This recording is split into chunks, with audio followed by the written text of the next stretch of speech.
Matthew chapter 9 and verses 35 to 38. Si Kristo Jesus inipalagiya, ginakaw siya sa villages. O niya, nisukat niya ang grabe kadaghang mga tao. Kabalo mo, he moved with compassion. O sila batagyan sa Ginoo, grabe ka kahangawa. Dili kahangawa sa daghang mga tao, makakaon sila sa physical na magkaon. Kung dili nakita sa Ginoo, ang kahangawa niya sa grabe kadaghang tao nga naginanag kaluwasan. Sila kalat. Ikita ninyo mga igsoon, yan ang Bible. Verse 38, natawa niyo verse 38. Ha?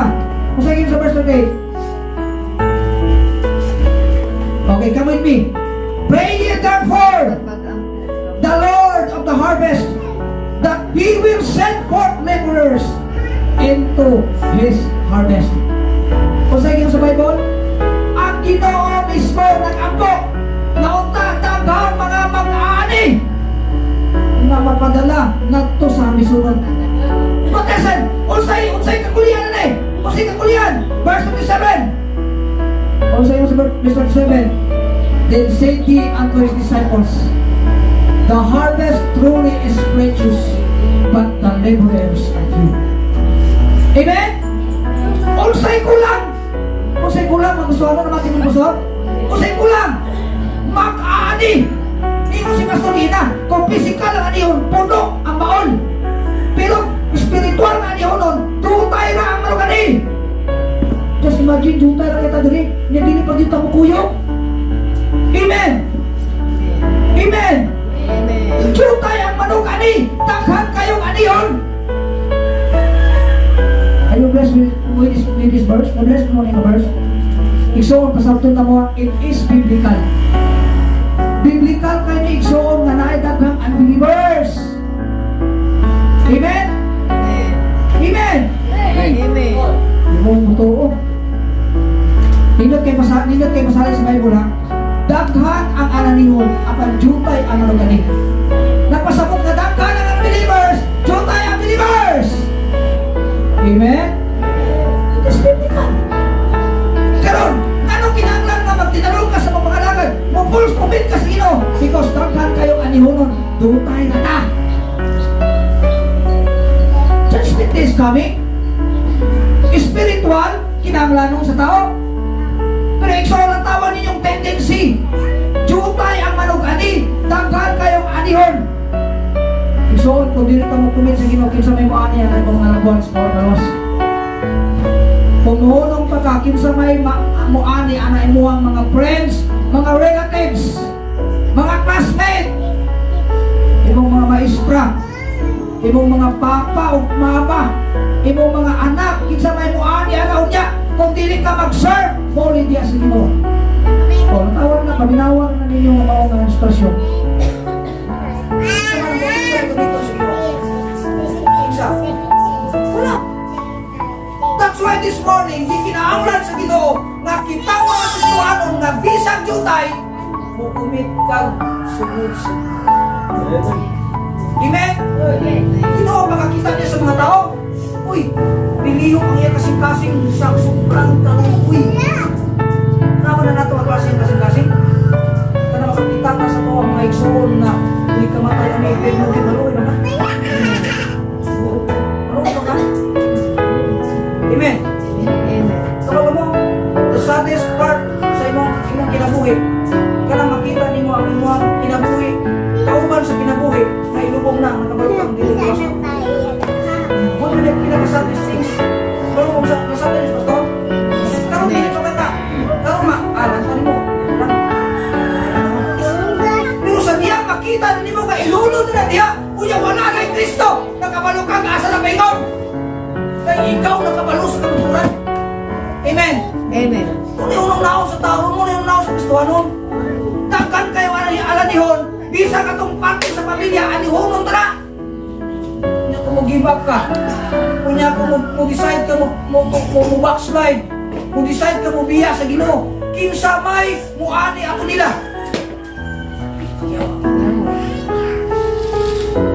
Amen? Ipay ko si Satanas, muani si mong pamilya. That's why this morning, nang kinanglan ka mag-full serve sa Ginoo, kay ang alanihon, pwerte ka baga. Isa'y pure tagagalangan, o pure tagapangili. Kamutan na? Pila'y population sa pangit. Nabot mo 5,000? 2,000? Just imagine. Walang takawan ko. Walang galit takawan eh. O 160, o 132, o 160. Masakit yan. Ha? Nagsabot mo sa kong gisabi niya. Sumalingat ka na. Kulang yung lugar nila. Bukay kayo ito. Ang alanihonon, pero di kadaghan. Amen.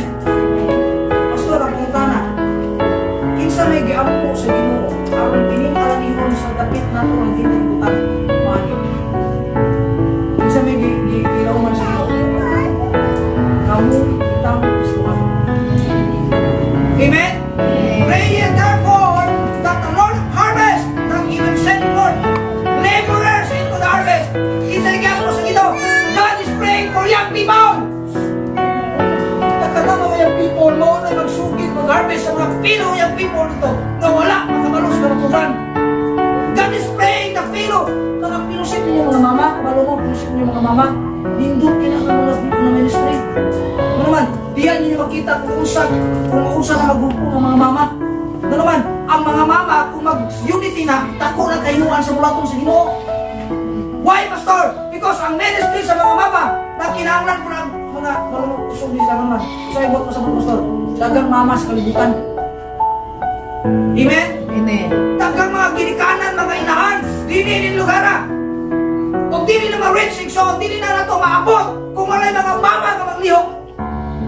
Wala din yung ministry sa mga mama. Ano naman? Ang target nila, mga mama. Amen? Amen. Oh, ano magtapos?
ba? Sakto ba? Iyang iprotektaran ang iyang pagalingon. Kasamtang ka-explain ang pastor sa kaluwasan, i-reply mo siya, i-response mo siya, na he is a good person. Napasabot ka, wala na sila yung mga tao, di maayos ang tao. Amen? Amen. Ano ba kung sa response, pastor? I'm not asking her position. Asking her. Amen? Kaya paano kita isa na pista pa ka kung wala kay Ginoo? Amen? Isang mayor, presidente, nagawalo kang dili na Kristiano. Bless lang kayo sa kalibutan. Pero lang tao ni mo ang isorang spiritual. Maka-decide ka dayon, maka-judge ka dayon. Kinitawa na kumapatay ni Inferno, ginikiwala ni Ginoo. Amen. Kalau ka nindot kayo nga butang sa Kristohano manani mo ron. Kalau ka unsa, you can decide the destination of man. Isang destination. Amen ba? Maka-judge ba ka? Ha? Kana na to ang mga relatives nga walay Ginoo. Just imagine ikaw kabalo kang na kay Ginoo. That's why makaingon ko, I can judge the destination of man. Karon lang na nakita na ko wala si Ginoo. Amen. Nakabalo ba ba na? Nakabalo ba ba na? Hey, nakabalo ba na? Amen. Nakabalo ta tanan na oy. Nakabalo ta tanan. Amen. Muna nakita na ko direksyon sa pag-ingon sa Ginoo nga mag-ampo siya mga magwawali, mga laborers at ipadala dito sa mga aniunon. So on, we are praying, God is praying for us this morning. Amen? Ang Diyos nag-ampo sa matag usa kaninyo nga unta karundaan magpul na kagumit sa Ginoo nga magpagamit ka sa bulatong sa Ginoo. Wala pag-ampo sa Ginoo sa nato.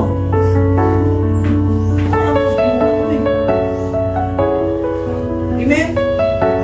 Ang decide sa Ginoo nag-ampo siya nga matag usa ka nato ay mo tag laborers na biha sa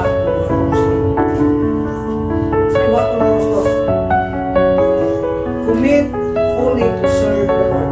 Maybe kang commit fully to serve. Tapos sa mga kung full kang serve sa Ginoo, walay supak nimo ang tanan ng mga ministry, imo nang buhaton kay para sa Amen?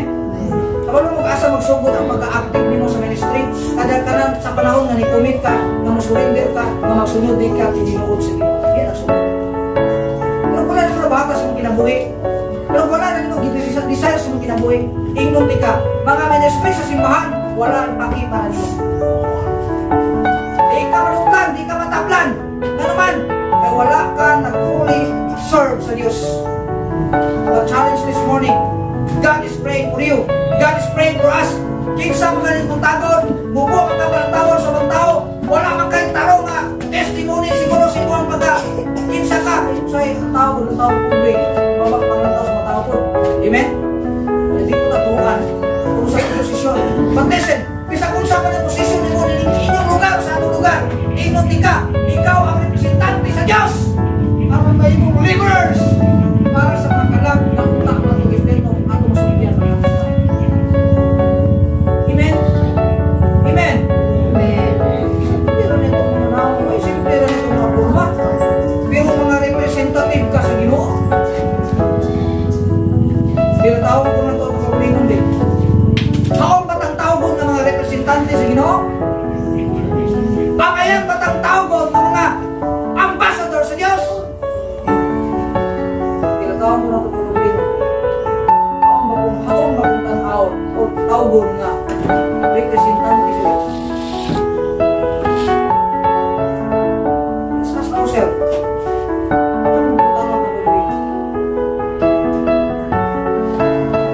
Amen. Amen. Amen. We are the representative ambassadors.